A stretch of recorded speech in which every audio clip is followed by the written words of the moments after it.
तो कोरोना पर सवाल और जवाब दे रहे हैं हमारे साथ जुड़े हुए देश के जाने माने डॉक्टर्स। पूरा पैनल मेरे साथ मौजूद है, 4 डॉक्टर्स का। मैं उन्हीं के पास चल रहा हूं।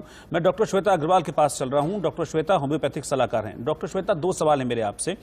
होम आइसोलेशन के दौरान किस तरह की सावधानियां बरतें? वो पेशेंट जिनको होम आइसोलेशन में रहने की सलाह दी गई है उनके लिए क्या सावधानियां, और उनको ये भी बड़ा कंफ्यूजन रहता है कि हम किस तरह का भोजन करें, क्या हम खाएं पिएं, कोई स्पेशल डाइट हो कि किस तरह से बैलेंस अपनी हम डाइट को करें। ये सवाल एक बहुत लोगों के मन में उठ रहा है।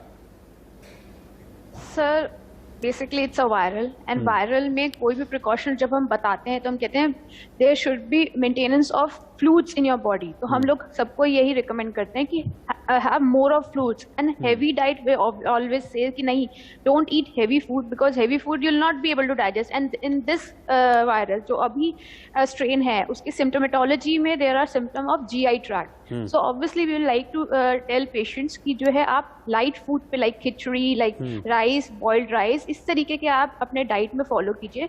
ईट some fruits, not like mango और something like that has a sour taste, but go for fruits like apple and everything, not in a good quantity but a few bites of it will suffice. तो हम लोग यही recommend करते हैं कि have fruits, have light diet, have more of fluids, have नारियल पानी, like जो आपका एक viral में recommendations होता है, because it's a viral, there is nothing more than that, but the thing is we are not coping up with it because हमारा hygiene is very low and we can't tell patient to ये भी recommend किया जाता है। ये भी मैंने मतलब बहुत जगह देखा है कि लोग कहते हैं कि हाँ इसमें स्टीम लेना चाहिए और गर्म पानी इसमें आप जितना दिन भर पिए 2, 4, 5 लीटर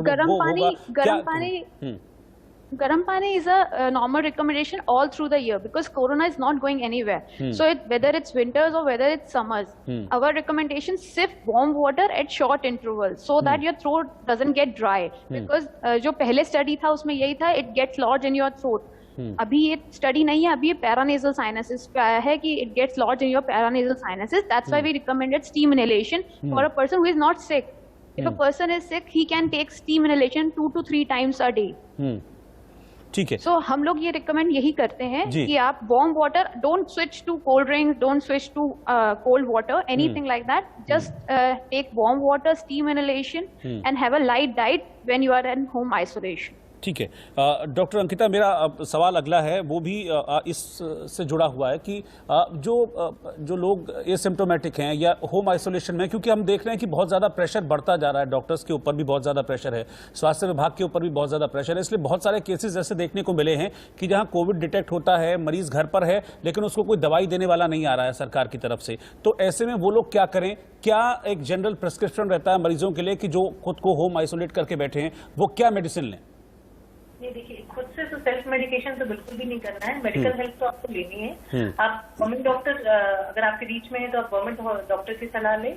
MCT वाले भी काफी इन्वॉल्व हो रहे हैं इसमें, वो भी हेल्प हैं, उनके डॉक्टर्स को भी आपको प्रिस्क्रिप्शन मिल रहा है। और दूसरा, प्राइवेट प्रैक्टिशनर के पास भी जा सकते हैं, बट मेडिकल हेल्प इनिशियली आप जरूर लें। हाँ, एक चीज और है, अगर आपको कोविड पॉजिटिव है और आपके परिवार में सारे कोविड नेगेटिव है, बट ये इतना इन्फेक्शियस है कि आपके परिवार वाले भी, अगर किसी को भी हल्का भी सिम्टम हो रहा है तो वो भी ज्यादातर कोविड पॉजिटिव ही निकलते हैं। तो उनको भी फिर मेडिकल हेल्प आप जल्दी कराएं। ये ना कि सोचे कि इसका टेस्ट कराएं फिर डिले होगा हमेशा। तो डिले इज ऑलवेज बैड जब हम इस वायरस की ट्रीटमेंट की बात करते हैं। तो इनिशियली जब माइल्ड डिजीज है तो भी आपको मेडिकल हेल्प लेना है। Don't do self medication. और सेकेंड चीज है जो डॉक्टर श्वेता ने भी बताया कि जो विटामिन सी, जिंक और विटामिन डी है, ये आप कंटिन्यू कर सकते हैं अपने लेवल पे। जी ठीक है। डॉक्टर विवेक गुप्ता, आपसे मेरी बात हो रही थी, आपने रेमडेसिविर पर मुझे बताया था, मैं कुंभ को लेकर आपसे सवाल किया था मैंने कि कुंभ और पानी, क्या ये वाया वाटर भी कंटेजियस है? वाया वाटर ये फैल सकता है क्या? जितनी भी स्टडीज हैं उसके हिसाब से तो वाटर में ये नहीं होता, खास करके पीने वाले पानी में तो बिल्कुल ही नहीं होता। एक स्टडी है जो हम बताया था मैंने, जब फेज 1 चल रहा था, लहर चली थी, तो 20 अप्रैल की स्टडी थी। अप्रैल की हमने जो वेबिनार किया था पेरिस के डॉक्टर्स के साथ में, तो रिवर सेन है, जैसे हमारे गंगा रिवर है भारत में, वैसे रिवर सेन है, पूरे फ्रांस में जाती है, पेरिस में खास करके।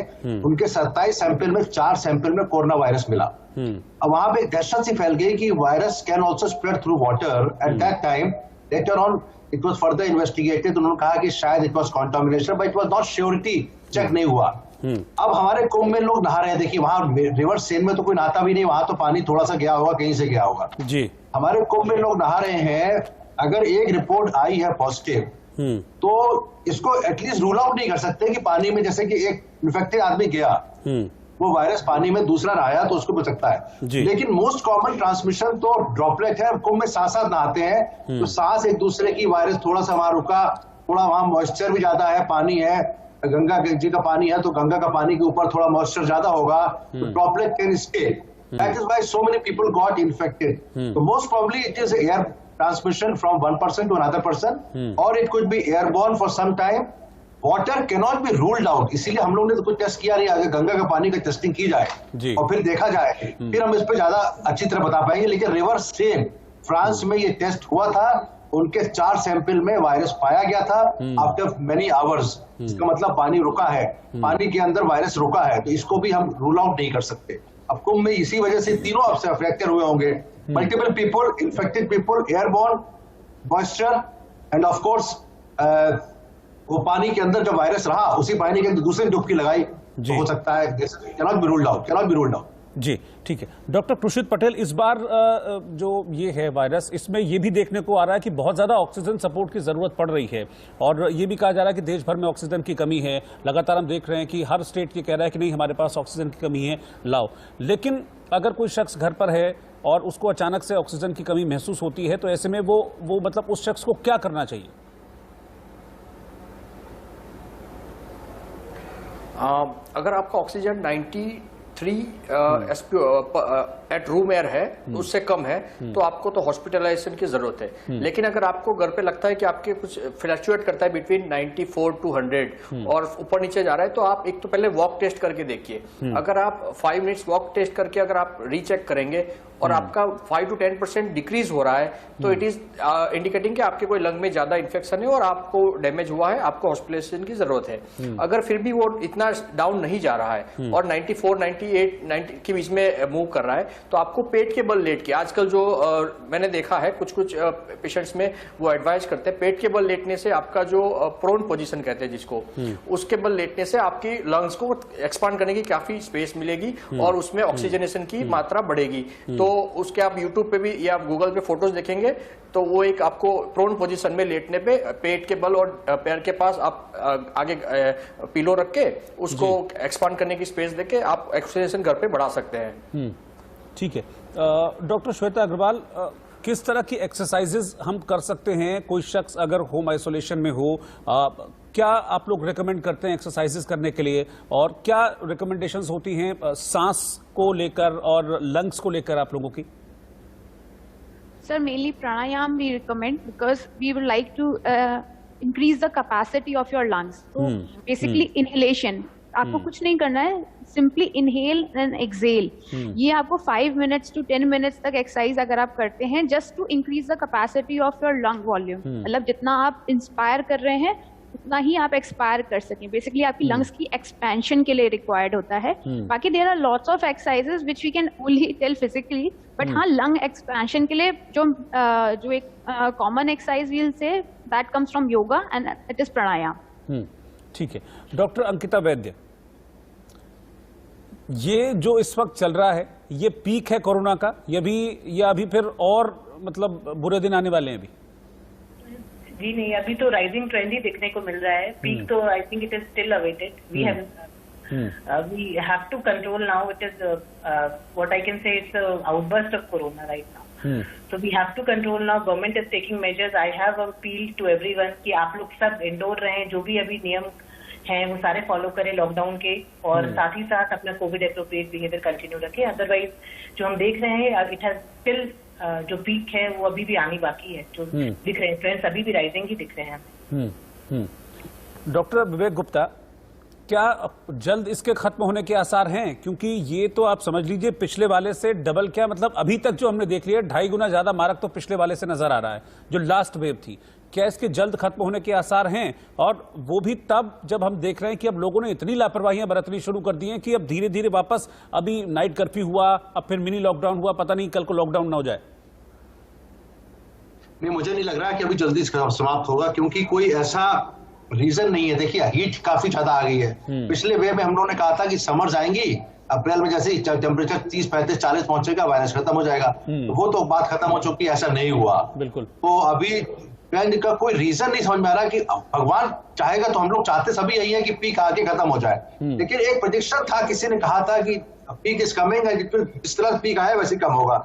जनवरी में काफी कम हो गया था, लेकिन I have no reason to think. लेकिन एक बात मैं चलते चलते आपको एक लास्ट बात बताना चाहता हूँ जी, आपका प्रोग्राम समाप्त होने को है, कि जैसा कि डॉक्टर खुर्शीद ने कहा कि रेस्पिरेटरी एक्सरसाइजेज और प्रोन लेटें, क्योंकि मेरे ख्याल से सारे फैमिली मेंबर्स को जिसके इन्फेक्शन हुआ हो या ना भी हुआ हो, ये आदत बनानी चाहिए कि प्रोन लेटे से फायदा क्या होता है, मतलब पेट के बल, तो पीछे के बैक वाले लंग होता है ना, पोस्टीरियर लोब, वो नॉर्मली खुलता नहीं है।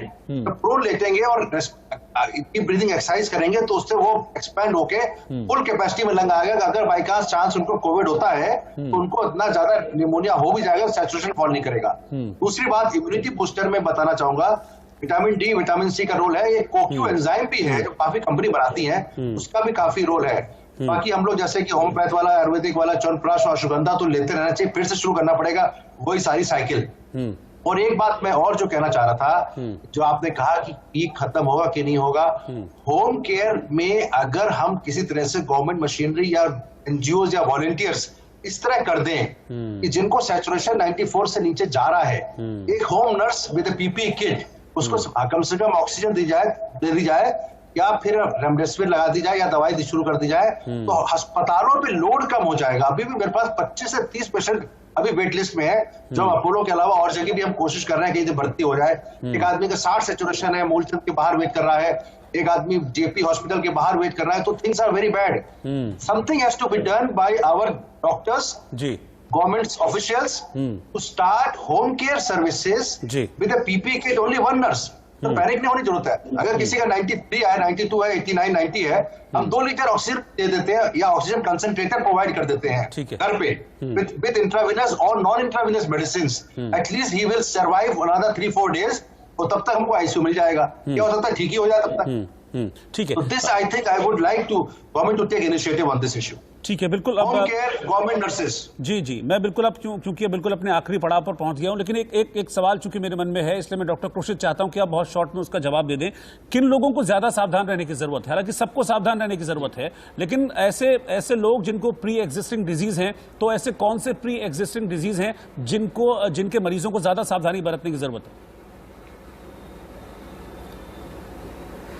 देखिए, जो मरीज कोमॉर्बिडिटी यानी कि हाइपरटेंसिव की दवाई जिसकी चल रही है, अनकंट्रोल्ड डायबिटीज है, कैंसर के मरीज, जो मरीज इम्यूनोसप्रेशन पे है, ट्रांसप्लांट जिनका हुआ है, ऐसे मरीज जिनको कोई लॉन्ग टर्म की ऑटो इम्यूनिटी ऑटो एंटीबॉडी की शिकायत है, I mean auto immune disease की शिकायत है, जो स्टीरॉइड्स पे है या इम्यूनोमॉड्यूलेटर इम्यूनोसप्रेसेंट पे है, इन पेशेंट्स में बहुत ही सचेत रह के चलना चाहिए। इनको तो बिल्कुल भी घर से बाहर नहीं निकलना चाहिए। और बाकी जो यंगर एज ग्रुप में भी आजकल आ रहा है, तो उसमें भी आपको यंग एज ग्रुप को जो वैक्सीनेटेड है, खास करके जो 45 के अबो, उसमें भी पूरी एहतियात बरतनी चाहिए। कल ही 2 डॉक्टर जिनका एक हरदोई के हैं और एक छत्तीसगढ़ हेल्थ सर्विस के जॉइंट डायरेक्टर है, जिनकी दोनों वैक्सीन लगने के बाद मृत्यु हुई है। तो वैक्सीनेशन होने के बाद भी आप इतना उसको ग्रांटेड नहीं ले सकते हैं। बिल्कुल पूरी एहतियात बरतनी चाहिए। और बच्चों में खासकर, पहले एसिम्प्टोमेटिक पेशेंट था, लेकिन बच्चों से बूढ़ों में, मतलब कि एजेड पर्सन में, दादा दादी में फैलने के बहुत सारे केसेस आ रहे हैं,